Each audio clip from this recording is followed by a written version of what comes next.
नमस्कार दोस्तों, मैं नरेंद्र स्वागत करता हूँ सभी का फिर से डिफेंस रिएक्शन चैनल में।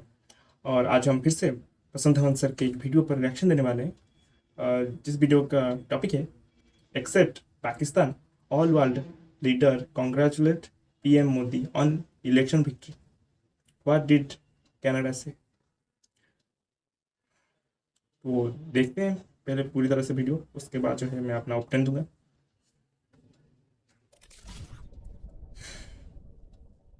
नमस्कार and welcome to Study IQ. मैं हूं प्रशांत धवन। नाउ इंडिया के इलेक्शंस कंक्लूड हो चुके हैं और इलेक्शन रिजल्ट्स को लेकर इंटरनेशनल मीडिया, वर्ल्ड लीडर्स, दोनों तरफ से आप अगर देखोगे तो काफी डिफरेंट प्रतिक्रिया आपको दिखेगी। पहली बात तो अगर हम बात करें इंटरनेशनल मीडिया की, मैं देख रहा हूं दो टाइप के आर्टिकल्स अब पब्लिश हो रहे हैं इंडिया के बारे में। एक आर्टिकल या तो जो चाइनीज ऑथर्स हैं या फिर एशिया के जो बाकी देश हैं, सिंगापुर, मलेशिया, उनके ऑथर्स हैं, वो लगातार पब्लिश कर रहे हैं कि देखिए अब इंडिया की जो ग्रोथ स्टोरी है उसमें इतनी स्पीड आपको नहीं दिखेगी। जो ये 8% की ग्रोथ रेट हम दिखा रहे थे, अब उसको अचीव करना मुश्किल हो जाएगा इनके हिसाब से। India wants to be the new China, Modi shock election result shows it won't be easy. Now ये इनका व्यू है कि इंडिया के इलेक्शन रिजल्ट से इंडिया की जो ग्रोथ स्टोरी है इस पर भी नेगेटिव इंपैक्ट आएगा। दूसरी तरफ अगर हम देखें तो सीएनएन में कई जो इंडिया के ऑथर्स हैं वो कह रहे हैं कि ग्रोथ स्टोरी इंडिया की अभी भी बनी रहेगी। इलेक्शन को लेकर जो भी शौक आया हो, जो भी नंबर्स आए हो, इससे इंडिया का इकोनॉमिक बूम नहीं रुकने वाला। नाउ इनमें से कौन सही है कौन गलत है वक्त ही बताएगा। देखना होगा कि इंडिया क्या जो इंपॉर्टेंट रिफॉर्म्स हैं उनको पास कर पाएगा या नहीं। नाउ फिर अगर हम बात करें विशेष की फ्रॉम वर्ल्ड लीडर्स, दुनिया भर के वर्ल्ड लीडर्स इंडिया को विश कर रहे हैं आज के समय। हालांकि मुझको एक बात ऐड करनी पड़ेगी, इंडिया का जो इमीडिएट नेबर है पाकिस्तान, वहां से अभी तक कोई भी पब्लिक विश इंडियन गवर्नमेंट को या पीएम मोदी को नहीं सेंड करी गई है। पाकिस्तान बिल्कुल चुप है। ऑल्दो पाकिस्तान का जो मीडिया है, मैं देख रहा था, ऑलमोस्ट इनके सारे ही बड़े मीडिया आउटलेट्स इंडिया के इलेक्शन को एक्सटेंसिवली कवर कर रहे थे। इंडिया के इलेक्शन की जो न्यूज है, जो रिजल्ट की न्यूज है, ये फ्रंट पेज पे आई है इन पाकिस्तानी न्यूज़पेपर्स। और ओवरऑल पाकिस्तान का मीडिया कह रहा है कि पाकिस्तान को कुछ ज्यादा उम्मीद है नहीं कि अब इंडिया पाकिस्तान के रिलेशंस में एक बड़ा बदलाव आएगा। नाउ इंटरेस्टिंगली बहुत लंबे समय तक ना पाकिस्तान के साथ लोग ये भी कह रहे थे कि कनाडा भी बिल्कुल चुप है, कनाडा की तरफ से भी कोई विषय नहीं है। बट इन दी एंड हमने देखा कि जस्टिन ट्रूडो का एक जो ऑफिशियल अकाउंट है as the prime minister of Canada, उनकी तरफ से एक स्टेटमेंट आई कि congratulations to the Indian prime minister on his electoral victory. और ऑफ कोर्स इस ट्वीट में इन्होंने ये भी ऐड कर दिया कि हमारे जो रिलेशंस है वहां पर मेन पॉइंट रहेगा human rights, diversity and the rule of law. Nijjar के केस की अभी भी ये थोड़ी सी यहाँ पर बात कर रहे हैं। और बाय द वे पॉसिबिलिटी है कि शहबाज शरीफ की जब चाइना विजिट खत्म होगी, अभी अगर शहबाज शरीफ चाइना में है, जब उनकी चाइना विजिट खत्म होगी, 5 दिन की उनकी विजिट है चाइना की, उस पर हो सकता है कि मैं अलग से वीडियो लेके आऊं अगर कोई इंपॉर्टेंट एग्रीमेंट वहां पे साइन होता है तो। उसके बाद मे भी पॉसिबिलिटी है कि वो कुछ ट्वीट करेंगे, बट अभी के लिए पाकिस्तान तो बिल्कुल चुप है। और एक इंटरेस्टिंग बात ये भी है कि इंडिया के इलेक्शन रिजल्ट्स के बाद कनाडा की सरकार ने एक रिपोर्ट निकाली, वहां पर यह लिखा है कि इंडिया सेकंड बिगेस्ट थ्रेट है कनेडियन डेमोक्रेसी को आफ्टर चाइना। मतलब रशिया से भी ऊपर खतरा मानते हैं ये इंडियंस को। खैर ये हमने बात करी है कनाडा और पाकिस्तान की। अब बात करते हैं उन कंट्रीज की जिन्होंने खुल के इंडिया को कांग्रेचुलेट किया है। सबसे पहले तो यहाँ पे मैं दिखाऊंगा इमानुएल मैक्रोन। ये बहुत खुश होंगे कि पीएम मोदी वापस आ चुके हैं। पीएम मोदी के अंडर ही इंडिया फ्रांस के रिलेशंस नई ऊंचाइयों पर पहुंचे हैं। इंडिया ने रफाल परचेज किया है फ्रांस से, सबमरीन डील्स की बात हो रही है और पॉसिबिलिटी है कि इन द फ्यूचर इंडिया और बहुत सारे रफाल परचेज करेगा फ्रॉम फ्रांस। तो इमानुएल मैक्रोन को इस बात की खुशी है कि जिस लीडर से इन्होंने कई सालों तक बात करी है, एक आप कह लीजिए अंडरस्टैंडिंग बिल्ड करी है, वही कंटिन्यू रहेगी। इनको अब एक नई गवर्नमेंट से डायरेक्टली बात नहीं करनी पड़ेगी, तो ऑब्वियसली फ्रांस यहाँ पर खुश होगा। फिर देखिए यूरोपियन यूनियन की जो चीफ है उर्सुला वॉन, इन्होंने भी कांग्रेचुलेट किया है पीएम मोदी को। पॉसिबिलिटी है कि आने वाले 5 सालों के अंदर अंदर इंडिया यूरोपियन यूनियन के बीच में एक हिस्टोरिक फ्री ट्रेड एग्रीमेंट भी साइन हो जाए। बट उससे पहले आप देखोगे यूरोपियन यूनियन के खुद के इलेक्शंस होने हैं, वो भी बहुत इंटरेस्टिंग होगा कि यूरोपियन यूनियन में किस टाइप की सरकार बनती है। आई थिंक एक बार जब यूरोपियन यूनियन के इलेक्शंस भी खत्म हो जाएंगे, उसके बाद दोनों के बीच में फ्री ट्रेड एग्रीमेंट आराम से साइन हो पाएगा। फिर ऑब्वियस ही बात है, देखिए जॉर्जिया मेलोनी का मैसेज आना ही था, इन्होंने भी यहाँ पर कांग्रेचुलेट किया है। ऑब्वियस मैं इसलिए कह रहा हूं क्योंकि इटली होस्ट है G7 समिट का,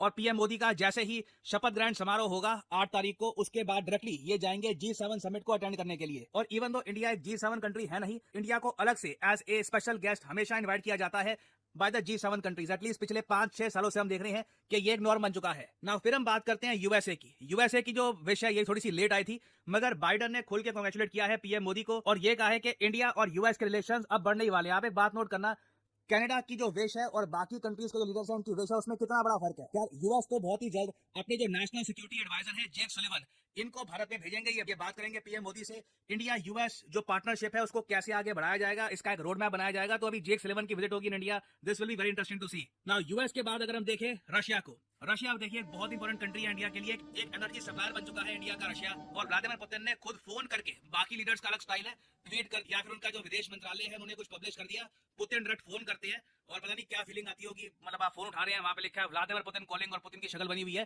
खैर मजाक कर रहा हूँ। पुतिन ने यहाँ पर कॉल किया पीएम मोदी को, और उसके अलावा रशियन गवर्नमेंट ने प्रॉपर्ली पब्लिश भी किया है कि पीएम मोदी और व्लादिमीर पुतिन ने फोन कॉल में डिस्कस किया कि किस तरीके से इंडिया और रशिया के रिलेशंस ये आगे और बढ़ाएंगे। और याद रखिएगा इस साल पॉसिबिलिटी है कि पीएम मोदी रशिया भी जाए ब्रिक्स समिट को अटेंड करने के लिए, वो अक्टूबर 2024 में होगा। नाउ फिर हम बात करते हैं चाइना की। देखिए शी जिनपिंग ने खुद अपनी तरफ से ऑब्वियसली कुछ ट्वीट वगैरह कोई मैसेज कुछ दिया नहीं है।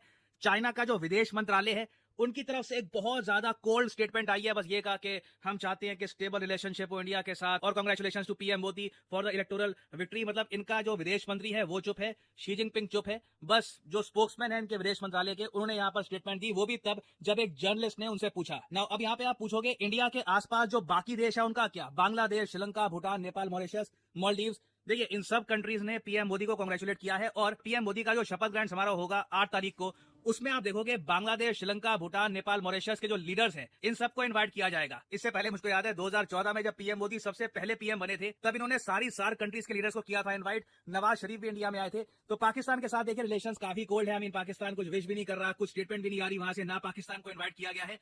क्लियरली इंडिया पाकिस्तान के रिलेशंस लगता तो नहीं है कि बेहतर होने वाले हैं for the time being, but बाकी जो कंट्रीज इंडिया के आसपास दे आर क्वाइट हैप्पी कि कंटिन्यूटी रहेगी, और पीएम मोदी के शपथ ग्रहण समारोह को भी ये अटेंड करेंगे। और फाइनली यहाँ पे मैं आपसे पूछूंगा एक क्वेश्चन यहाँ पर यह है कि तृष्णा मिशन आजकल काफी न्यूज में है, आपको ये बताना है कि ये मिशन किसके अंडर आता है। ये है आपकी ऑप्शंस, डीआरडीओ, इसरो, नासा या फिर रॉसकॉस्मोस। कमेंट सेक्शन में करिए उत्तर। Trishna mission is in the news these days, it is under home. जो लोग सही आंसर देंगे उनकी कमेंट को मैं हार्ट दे दूंगा ताकि बाकी लोग समझ पाए कि सही उत्तर क्या है। दोस्तों वीडियो जो खत्म, और इस तरह से प्रधानमंत्री मोदी जी को बाकी जो अलग देश के प्राइम मिनिस्टर हैं, प्रेसिडेंट हैं, उन्होंने किस तरह से कंग्रेचुलेशन कहा है आपने देखा।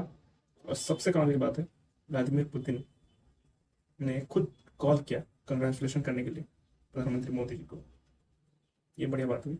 और जो चाइना की तरफ से वो तो रुखी सूखी है काफ़ी, और उनके स्पोक्समैन ने, मतलब ना शी जिनपिंग ना उनके फॉरेन मिनिस्टर ने कुछ भी कहा, लेकिन ठीक है। और जैसा कि उम्मीद था पाकिस्तान कांग्रेचुलेशन नहीं करेगा, वैसा ही हुआ है।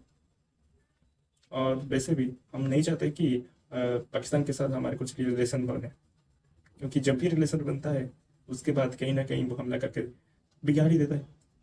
अभी 1999 के जो हुआ था उसके वैसे किस तरह से जो 1990 वार किया था, उससे पहले जो एग्रीमेंट बनाया गया था, किस तरह से उन्होंने तोड़ा वार करके, उन्होंने माफी भी मांगी है ना। और बाकी देश जो है बहुत बढ़िया, सही है, कांग्रेचुलेशन किया है।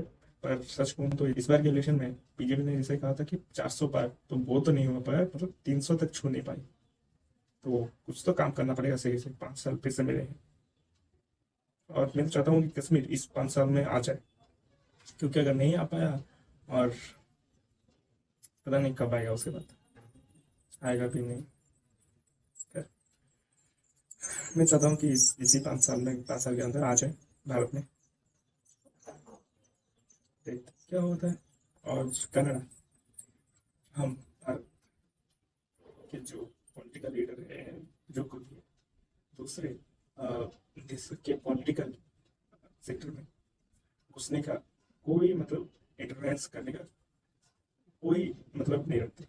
मैं मतलब दिल में नहीं करता कि इंटरफेरेंस करे या चेंज करे, क्योंकि उनके देश के इलेक्शन वहीं करे तो अच्छा है, और उनके जो और लोग हैं वो देंगे ना, हम क्यों इंटरफेरेंस करें। लेकिन सेकेंड नंबर पर आखिर क्यों, जबकि शेख हसीना तो कह रही थी थोड़ा सा इन्फ्लुएंस कर दीजिए ताकि लोग शेख हसीना को वोट दे सके, हालांकि वो जीत गई ही, ठीक है। लेकिन जब हम बुलाने पर भी किसी के पॉलिटिकल, किसी देश के पॉलिटिक्स में इंटरफेरेंस नहीं करते, तो ऐसा देश कनाडा, जिसने आरोप लगाए हैं, छोटे आरोप, अब तक कोई सबूत नहीं मिला, कुछ एविडेंस दिखाए तक नहीं गए, उसके बाद भी ये कहता है कि उनके डेमोक्रेसी के लिए सेकंड दुनिया में सबसे बड़ा खतरा है इंडिया। कमाल की बात है। अगर ऐसा है तो आपने इतने सारे लोग जो भारत से भाग गए हैं, जो क्राइम करके, उन्हें जगह क्यों दी रखी है? इसी वजह से कि यहाँ कहीं आपके देश में ये गड़बड़ी हो रही है। अगर आप खुद के देश को ठीक नहीं कर सकते तो दूसरे देश पर ये इंसान पता है ना कि उनके डेमोक्रेसी के लिए खतरा है। ये कहाँ की समझदारी है? ये कहाँ का लॉजिक है? ये एकदम मतलब बकवास है। और सस्ते जुड़ो ये जब तक समझ नहीं पाएंगे कि भारत का बेइज्जती भी करेंगे और उससे फायदा भी लेंगे, ऐसा नहीं हो सकता, ऐसे रिलेशन नहीं हो सकते, क्योंकि पुराना भारत नहीं है। तब तक ये रिलेशन ठीक नहीं। और बाकी सरकार जैसे इटली, फ्रांस बहुत बड़े से हमें कंग्रेचुलेशन किया भारत के प्रधानमंत्री को, मोदी को बड़े। लेकिन जिस तरह से बीजेपी इस बार मतलब काफी वोट कम हो गए हैं बीजेपी के, उस पर ध्यान देना होगा।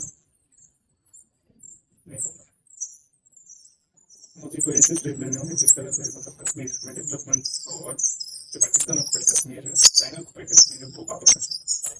इस तरह से नहीं जाता और डेवलपमेंट तो हो ही रही है। और आगे देखेंगे कि इसकी बात करते होती है भारतीयों की या वेस्टर्न की। देखते हैं इम्पैक्ट पड़ता है या नहीं वोट का मोदी जी के, मतलब जो मोदी को वोट मिले जिस तरह से